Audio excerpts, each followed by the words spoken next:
آدمی نماز پڑھے تو اس کی نماز کی کوالٹی یہ ہو کہ اس کی نماز اسے برائیوں سے بچائے، اس کی نماز اسے بے حیائیوں سے بچائے، اس کی نماز اسے غیبت کرنے سے بچائے، چغلی کرنے سے بچائے۔ ہم نے تو اپنے معاشرے میں دیکھا ہے، آدمی مسجد سے نماز پڑھ کے نکلتا ہے، دروازے پہ آ کے جھوٹ بولنے لگتا ہے۔ یاد رکھنا، نماز پڑھنا فرض ہے، نماز کو بچانا بھی ضروری۔ نہیں بچا سکے تو کیا؟ قبول کرنا نہ کرنا پروردگار کا کام ہے، عمل کرنا ہمارا کام۔ اسلام یہ ہے کہ ہم ایمان لانے کے بعد میں شریعت پر عمل کریں، ایمان لانے کے بعد میں نمازیں پڑھیں، عبادت کریں، بندگی کریں، اللہ سے ڈریں۔ اگر زکوٰۃ فرض ہے تو زکوٰۃ دیں، اگر استطاعت رکھتے ہیں تو حج اگر فرض ہے حج کرنے جائیں۔ نماز، روزہ، حج، زکوٰۃ یہ فرائض ہیں۔ اسلام کو ماننے والوں، اسلام پر عمل کرنے والوں، اسلام کے اصول و ضوابط دیے ہیں۔ لیکن ہم نے کتنے لوگ ایسے بھی دیکھے کہ وہ نماز بھی پڑھ رہے ہیں، روزے بھی رکھ رہے ہیں، حج بھی کر کے آئے ہیں، مگر حج کرنے کے باوجود بھی جھوٹ برابر ہے، نماز پڑھنے کے باوجود بھی جھوٹ برابر ہے، تمام نیک اعمال کرنے کے باوجود بھی غیبت کر رہے ہیں، چغلیاں کر رہے ہیں۔ جانتے ہو اس سب کا اصل ریزن کیا ہے؟ وجہ یہ ہے میرے عزیزو، آج ہمارے اعمال میں دکھاوا ہے، ریاکاری ہے، خلوص نہیں ہے۔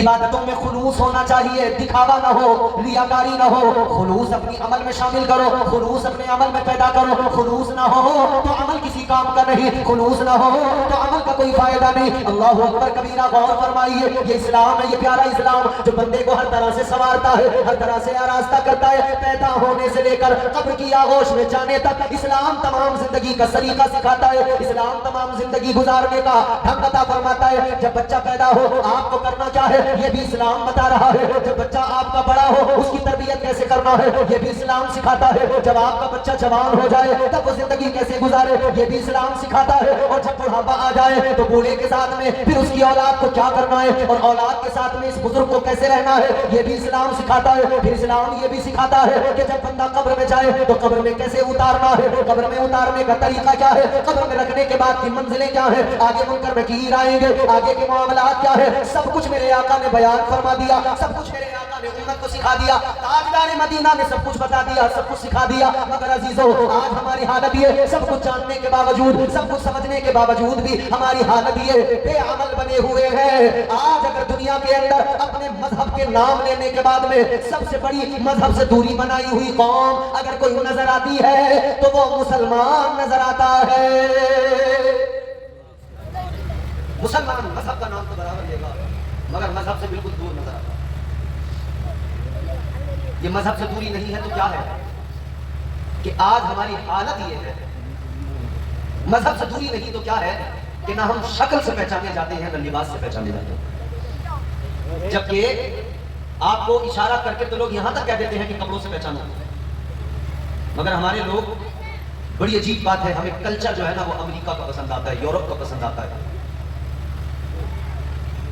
ہمیں نصیحت کے لیے تو اسلام اور عمل کے لیے ہمیں دوسرے کلچر پسند ہے، عمل کے معاملے میں دوسرے کلچر کی بات جہاں تک ہے نا، اگر ہمیں مصطفیٰ کا دیا ہوا کلچر پسند آیا ہوتا تو ہمارے چہروں پہ مصطفیٰ کی سنت ہوتی۔ اگر ہمیں کلچر مصطفیٰ کا پسند آیا ہوتا تو ہم نے اپنی تربیت ایسے، اپنی بچوں کی تربیت ایسے کی ہوتی جیسے میرے مصطفیٰ نے حسنین کریمین کی تربیت کی۔ ہم نے اپنے بچوں کی تربیت کیسے کی؟ ہمارے بچے بگڑتے گئے ہم نظر انداز کرتے گئے، ہمارے بچے گالیاں دیتے گئے ہم نظر انداز کرتے گئے، ہمارے بچے رات دن بے حیائیوں میں ملوث رہے ہم نظر انداز کرتے گئے، ہماری قوم کی بیٹیاں بے پردہ ہوئی ہم نے اپنی آنکھوں کو موند لیا۔ یاد رکھنا اقبال نے کہا کی محمد سے وفا تو نے تو ہم تیرے ہیں، یہ جہاں چیز ہے کیا لوح و قلم تیرے ہیں۔ سرکار مدینہ تاجدار دو عالم مصطفیٰ جان رحمت صلی اللہ تعالیٰ علیہ وسلم سے وفا کیجئے۔ مصطفیٰ جان رحمت سے وفا کرنے کا مطلب یہ نہیں کہ ہم داڑیاں منڈائیں پھر اپنے آپ کو نبی کا وفادار کہیں، ہم جھوٹ بولیں پھر اپنے آپ کو نبی کا وفادار کہیں،